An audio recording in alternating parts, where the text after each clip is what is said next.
Bien le bonjour Internet. Dans notre société où l'on pense plus à perdre des kilos qu'à prendre des neurones, je vous pose la question, quelle est la place de la culture générale dans tout ça Vous avez 4 heures.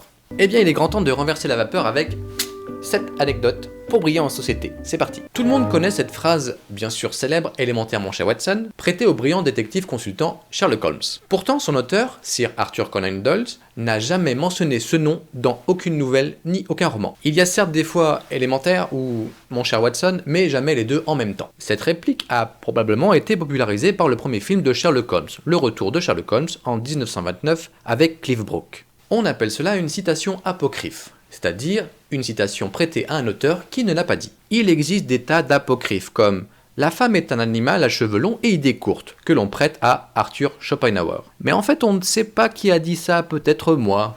Misogynie. Est-ce que Jules César dit avant de mourir à son fils Brutus qui venait de l'assassiner « Tu quoque mi fili » Je vous pose la question. Allez, une petite dernière.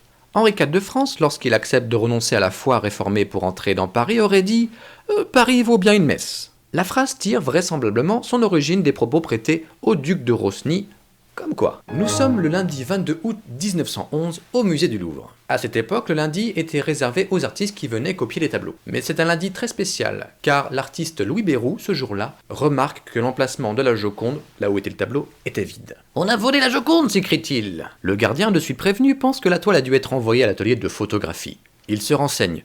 Mais point de Joconde à l'atelier. Le conservateur est alerté ainsi que la police. On ne tarde pas à retrouver la boîte vitrée et le cadre dans un escalier qui aboutit sur la cour Visconti. Cette toile réalisée entre 1503 et 1506 par Léonard de Vinci a bien été volée. Mais qui a bien pu enlever Mona Lisa? C'est un Italien, Vincenzo Perugia, peintre en bâtiment. Imaginez, peintre en bâtiment. Il a décroché un matin la Joconde et est descendu par un escalier qui donne sur le quai du Louvre, cachant la toile sous sa blouse et l'a placée dans sa valise. Pourtant, après ce méfait, la police l'a interrogé, comme les autres ouvriers, sans se douter que le tableau qu'elle cherchait était à portée de sa main. Bien sûr, on a retrouvé la Joconde, et ce n'est que le 4 janvier 1914 qu'elle put retrouver sa place initiale au Louvre, et vous connaissez bien sûr la suite. Le code Morse, disparu définitivement le 1er février 1999, était un moyen de communication pour transmettre un texte à l'aide de séries d'impulsions courtes et longues, qu'elles soient produites par des signes, lumière, sons et gestes. Par exemple, pour l'alphabet, le A c'est pip pip, le B c'est pip pip pip pip, etc.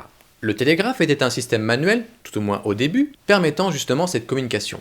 Transmettre, recevoir. Notons que le SOS peut être encore utile de nos jours, si vous êtes sur une île déserte, je sais pas, ou avec la lumière de votre téléphone si vous êtes en danger. Alors pour le S, c'est 3 courts, tit, tit, tit, et le O, c'est 3 longs. Tit, tit, tit. Donc le SOS, c'est 3 courts, 3 longs, 3 courts. Tit, tit, tit, tit, tit, tit, tit. Voilà, je lance un SOS. Mais maintenant, arrêtons-nous sur le V qui se compose comme ceci. J'aurais jamais cru qu'un jour je ferais le Morse. C'est exactement le rythme des premières mesures de la 5e symphonie en do mineur de Ludwig van Beethoven appelée Symphonie du Destin. William Stephenson eut l'idée d'utiliser ce motif comme une sténographie du mot Victory pour ouvrir l'émission radio de la BBC pendant la Seconde Guerre mondiale. Ici Londres. Les Français parlent aux Français. C'est pour ça que cette symphonie a été reprise durant la Seconde Guerre mondiale. Bam bam bam bam. On va parler maintenant des jeux de cartes. Bien sûr, je ne vais pas vous faire un tour de magie, mais je vais vous expliquer qu'il y a vraiment une symbolique derrière les jeux de cartes. Prenons un jeu de 52 cartes. Un jeu de 52 cartes est basé en fait sur le calendrier grégorien. Nous avons 4 couleurs pour les 4 saisons de l'année. Printemps, été, automne, hiver. Nous avons 12 figures pour les 12 mois de l'année. Nous avons 52 cartes pour les 52 semaines de l'année. Et la somme de tous les points du jeu de cartes, sachant que 1 vaut 1, 2, 2, 10, 10, valet 11, dame 12, roi 13, nous obtenons 364, comme 364 jours. Mais, un jeu de cartes, il y a toujours, oh j'ai mis un endroit, joker, qui vaut 1 point. Ça fait 365.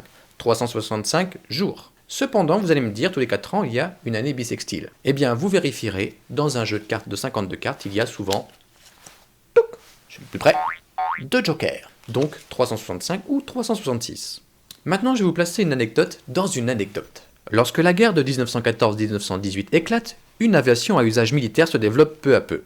Rapidement, les aviateurs fascinent. Les journaux se passionnent pour ces nouveaux héros et créent des rubriques spéciales où sont dressés les portraits de ces chevaliers du ciel. Où je veux en venir? Eh bien, vous connaissez tous l'expression les as de l'aviation. À cette époque, un aviateur obtenait le statut d'as au bout de 5 combats aériens remportés. Cela vient du fait que 5 est le nombre de signes sur la carte à jouer.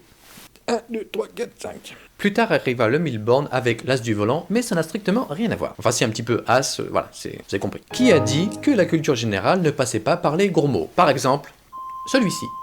Très courante dans le monde du spectacle, la pratique de se dire « pour se souhaiter bonne chance » remonte au 19e siècle. Elle fait référence au crottin de cheval qui gisait devant les salles de théâtre. En effet, les spectateurs, souvent des bourgeois ou des aristocrates, se rendaient généralement aux représentations en calèche. En l'absence de parking, les cochers stationnaient près des entrées pour déposer et attendre le retour de leurs passagers. Mais alors pourquoi on se souhaitait? Eh bien c'est tout simple. Plus un spectacle était populaire, plus il y avait de calèches devant l'entrée, plus il y avait de chevaux et plus il y avait de crottins par terre. Les comédiens se souhaitaient donc entre eux sur un ton d'humour, une forte concentration de crottins, signe de succès. Regardez ces magnifiques statues grecques que j'en mets un peu partout à droite à gauche, elles sont magnifiques. Pourtant, quelque chose cloche. C'est un problème majeur.